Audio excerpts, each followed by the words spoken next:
146.4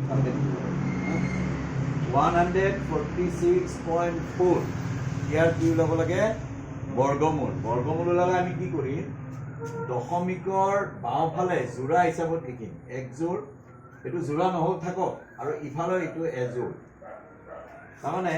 প্ৰথম জোৰটো বাদ দি বাওঁহাতে যিটো অংক আছে ইয়াৰ ওচৰৰ বৰ্গ সংখ্যা চাব লাগে প্ৰথম চাবলৈ ই বৰ্গ সংখ্যা নে একটো বৰ্গ সংখ্যা কাৰ বৰ্গ একৰ বৰ্গ গতিকে 1 গুণ 1 দিব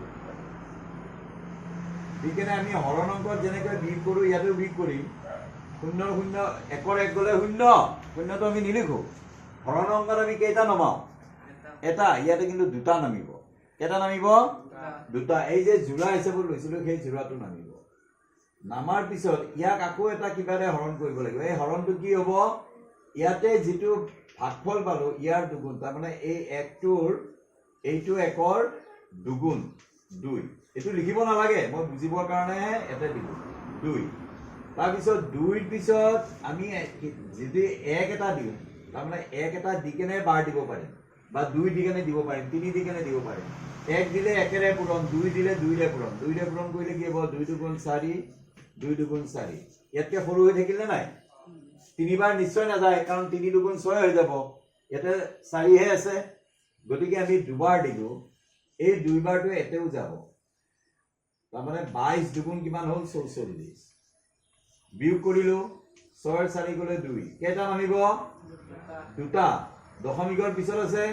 দশমিকৰ পিছৰ সংখ্যা নমাৰ লগে লগে এটা দশমিক দিব লাগিব তাৰ পিছত ইয়াৰ ভাজক কি হ'ব এবাৰ এই যেটো ভাগফল পালো এই ভাগফলটোৰ দুগুণ অৰ্থাৎ 12 ৰ দুগুণ 24 হ'ব লাগিব 24 এতে কিমান আছে 24 ৰ পিছত 1 এটা আছে তাৰ মানে ইয়াতে 1 দিয়াৰ লগে লগে 241 হ'ল 241 এগুণ 241 শূন্য পালো নে পাৰো এতেকে বৰ্গমূল 146.41 ইকুৱেল টু কিমান পালো আমি 12.1 ঠিক আছে প্ৰথমটো কিমান আছিল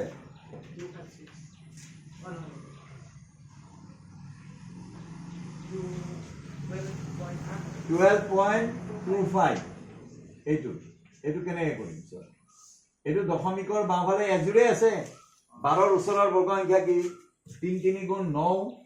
আৰু 4 4 গুণ 16 16 তো 12 তকৈ ডাঙৰ গতিকে আমি 9 টো ধৰিম 9 ৰ বৰ্গমূল কিমান 3 3 3 গুণ 9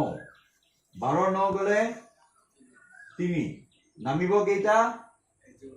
এজোৰ নামিব এই দুটাই জোৰাটো কোন আছে দশমিকৰ পিছত আছে এটা দশমিক গুচি যাব ইয়াতে কিমান হ'ব 9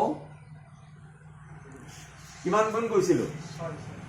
দুগুণ ইয়াৰ 3 গুণ দুগুণ আহিব 3 গুণ নহয় দুগুণ 3 দুগুণ 6 আহিব এতিয়া 6 ৰ পিছত আমি কি দিলে ইয়াৰ সমান সংখ্যা পাম আমি জানো যে 6 5 গুণ 30 5 বাৰ দি চাও 5 5 গুণ 25 ৰ 5 হাতে থাকিল 2 5 6 গুণ 30 এ 2 32 হৈ গল নে 5 বাৰ দিওতে কাম ফেৰা হৈ গল 325 শূন্য ওলাল নহয় এতেকে বৰ্গমূল 12.25 ইকুৱেল টু 3.5 এতিয়া এটো আমি এনেই পাৰিব লাগে কিয় এনেই পাৰিব লাগে অকমান তলত নমাই আমি যে কৈছিলো এককৰ স্থানত 5 থাকিলে বৰ্গ কেনেকৈ ওলায় এককৰ স্থানত 5 থাকিলে 5 5 গুণ 25 তাৰপিছত কি কৰিব লাগে 3 ৰ পিছৰ সংখ্যা কিমান 4 3 4 গুণ কিমান 12 মনত আছে নে গতিকে এইটো দেখিলে গম পাব লাগিব যে এইটো 35 হ'ল গতিকে দুটা আৰি দশমিক আছে বাহিৰত এটা হ'ব হয় নহয় ঠিক তেনেকৈ 45 ৰ বৰ্গ কিমান হ'ব 45 পূৰণ 45 5 5 গুণ 4 লগত কি পূৰণ কৰিম 4 5 গুণ 20 72 ৰ 5 5 গুণ 25 7 লগত কি পূৰণ কৰিম 8 7 8 গুণ 56 বুজি পাইছানে এনেকা বন্ধ